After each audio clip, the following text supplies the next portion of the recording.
মাছ মাংসের পাশাপাশি অবশ্যই সবজিটা থাকলেও বেশ ভালো লাগে। সেই সবজির মধ্যে যদি শাক হয় তাহলে তো কোনো কথাই নেই। এখানে ছিল সবুজ শাক, আর এই সবুজ শাক ভাজার সময় অবশ্যই একটু শুকনো জালে ক্রাশ করে দিলে খুব ভালো হয়। চলুন দেখি সবুজ শাকটা কীভাবে রান্না করছি। এখানে শাকগুলো আমি স্কুল থেকে ফেরার পথে নিয়ে আসছি, 2 মুঠো শাক। শাকটা বেশ ফ্রেশ ছিল দেখতে, সেজন্যই কিনা। শাকটা দেখে আমার খুব ভালো লাগছিল, তাই আমি 2 মুঠো শাক নিয়ে আসলাম। এসে আমি শাকগুলো ভালোভাবে পরিষ্কার করে ধুয়ে কেটে এভাবে চুলায় বসিয়ে দিয়েছিলাম। 2-3টা কাঁচা জাল কেটে দিয়েছি, তার সাথে একটু লবণ দিয়ে চুলায় আমি এটা আগে ভাপ দিয়ে নেব।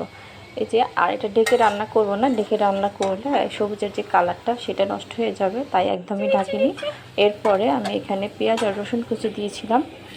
এখানে যদি শুকনো ঝালটা গুঁড়ো করে দেওয়া হয় তাহলে কিন্তু শাকের যে স্বাদ সেটা অনেকটাই বেড়ে যায়। আমি কিন্তু শুকনো ঝালের গুঁড়োটা দিইনি, কারণ আমি আমার বাচ্চাদের খাওয়াবো জন্য, আর বাচ্চাদের জন্য শুকনো ঝালটা একদমই সেফ না।